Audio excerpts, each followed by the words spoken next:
Eis a narrativa do homem chamado Sansão, cujo nome, traduzido como raio de luz, esconde uma história intrigante. Este homem foi designado como um nazireu, um servo do Deus Altíssimo. Sua vida foi marcada por proibições divinas, sendo-lhe vedado o toque do vinho e a tosquia de sua vasta cabeleira. No entanto, sua trajetória é permeada por contendas com mulheres, um matrimônio que culminou em fracasso, um encontro com uma prostituta sem nome e, finalmente, uma relação apaixonada com Dalila, sua amante.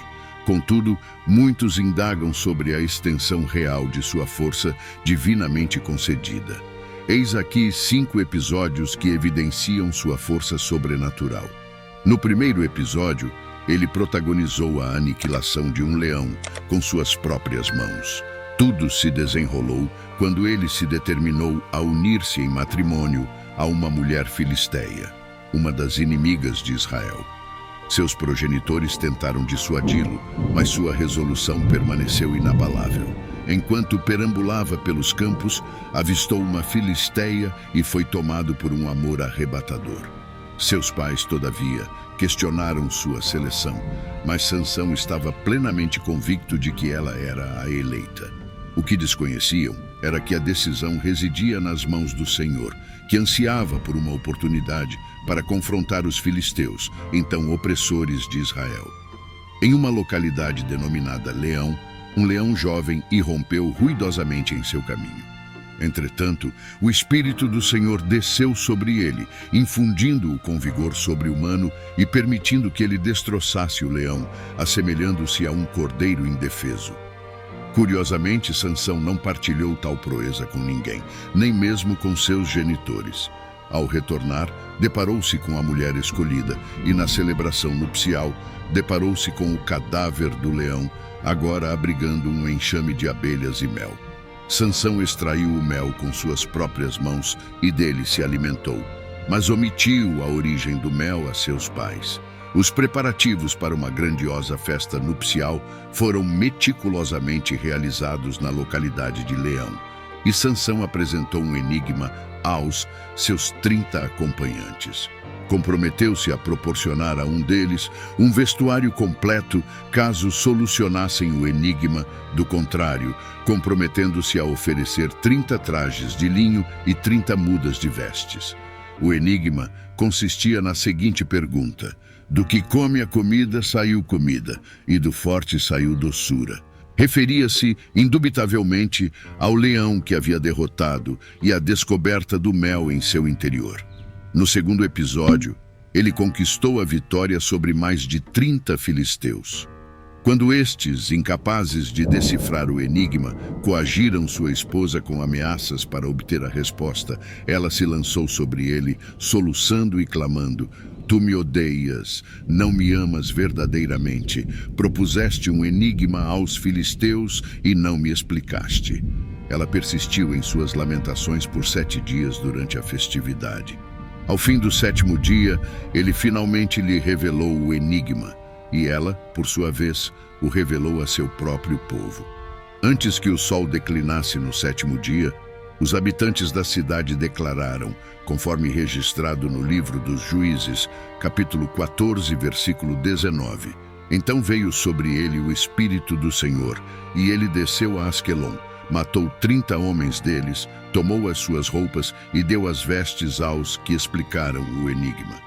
Sansão estava enfurecido e retornou à morada de seu progenitor no 7º dia, quando o matrimônio deveria ter sido consumado. E consumado o regresso à moradia paterna, a esposa de Sansão foi entregue ao seu amigo, o fiel padrinho do casamento. No 3º episódio, ele capturou 150 pares de raposas. Em outra ocasião, Sansão causou ainda maior estrago entre os filisteus. No entanto, decorrido algum tempo, ao tempo da colheita do trigo, decidiu visitar sua esposa, levando consigo um jovem cabrito como presente de reconciliação. E disse: Entrarei no quarto de minha esposa. Porém o pai dela não consentiu. E ele disse: Pensei verdadeiramente que me tinha desamparado inteiramente e a entreguei ao teu amigo. A sua irmã mais nova, porventura, não é mais formosa do que ela? Peço-te, Toma-a como tua esposa, no lugar dela. Sansão respondeu: Serei desta vez inocente para com os filisteus, quando lhes fizer mal. E Sansão capturou 300 raposas, pôs tochas entre as suas caudas, e acendendo-as, soltou-as no meio das searas dos filisteus, de modo que incendiaram tanto as moitas como o trigo, como ainda as vinhas. Os filisteus descobriram o motivo do incêndio cruel e destrutivo, e em retaliação queimaram a esposa de Sansão e o seu pai. No entanto, a violência gerou mais violência, e quando os filisteus o perseguiram, os homens de Judá, temendo por suas próprias vidas, concordaram em amarrar Sansão com cordas e entregá-lo ao inimigo. Sansão consentiu com a condição de que seu próprio povo não o matasse, pois haviam se tornado vassalos, preferindo trair seus próprios compatriotas e permanecer leais aos seus opressores, em vez de se unirem a Sansão para se libertarem. Juízes capítulo 15, versículo 14 ao 17. Ao chegar à cidade, os filisteus correram ao seu encontro, clamando com fervor, e o Espírito do Senhor desceu poderosamente sobre ele. As cordas que o prendiam se romperam como linho queimado, e os grilhões caíram de suas mãos. Sansão deparou com uma queixada de jumento fresca, estendeu-a e abateu 1000 homens com ela. Então Sansão proferiu: Com a queixada de um jumento açoitei 1000 homens. Após proferir estas palavras, soltou a queixada de sua mão e denominou aquele local como a Lei da Queixada. Isso simbolizava que com a queixada de um jumento enfrentou seus adversários. Pode-se questionar por que o Senhor concedeu tal grandiosa vitória com um instrumento tão improvável. Sansão estava impedido de tocar em qualquer coisa impura, e a queixada, sem dúvida, era impura por ser parte de um animal morto. Entretanto, a seleção deste instrumento evidenciou que a vitória era sobrenatural, concedida por Deus por meio de meios inesperados. Juízes capítulo 15, versículo 16. Em um quarto episódio, ele cedeu às artimanhas de Dalila e revelou o segredo de sua força. Embora seu cabelo fosse apenas uma manifestação exterior de sua consagração ao Senhor, sua relação com Deus era o que o fortalecia. No entanto, se seu cabelo fosse perdido, ele se tornaria impotente. Astuta como uma serpente, Dalila percebeu que havia descoberto o segredo e convocou os filisteus enquanto ele repousava em seu colo. Um deles raspou sua cabeça e sua força o abandonou. É notável como o laço de Dalila se mostrou mais forte que o coração de Sansão, e o que 1000 filisteus não conseguiram realizar foi alcançado pela influência sedutora de uma única mulher. Ao despertar, Sansão tentou convocar sua força, mas desconhecia que o Senhor havia se retirado dele. Os filisteus o capturaram em sua própria morada, coagindo-o a girar o moinho.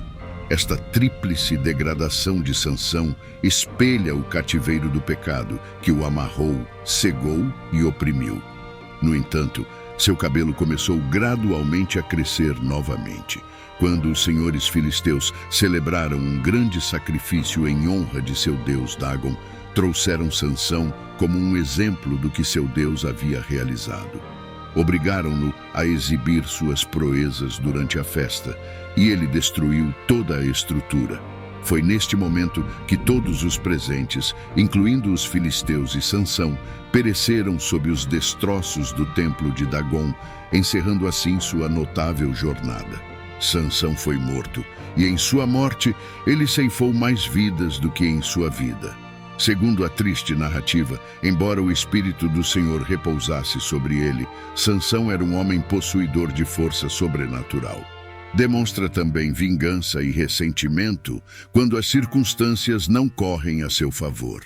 Contudo, sua história culmina em um retorno a Deus antes de sua morte.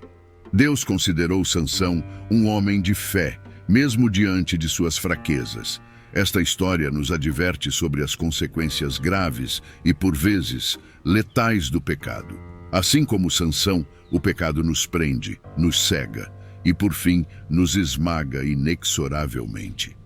Devemos aceitar a severa advertência de que o pecado nos conduzirá mais longe do que planejamos, nos manterá por mais tempo do que desejamos e nos custará mais do que imaginamos. Portanto, devemos nos achegar a Deus com corações contritos, pois Ele está pronto para nos encontrar onde estivermos e nos conduzir aonde deseja, caso o permitamos. Dessa forma, permita-se chegar onde quiser, porém guiado pela mão do Senhor. Assim, continue conosco e assista esse vídeo que aparece na tela, que temos mais um relato bíblico que com certeza será de seu interesse. Fique com Deus e te vejo no próximo vídeo.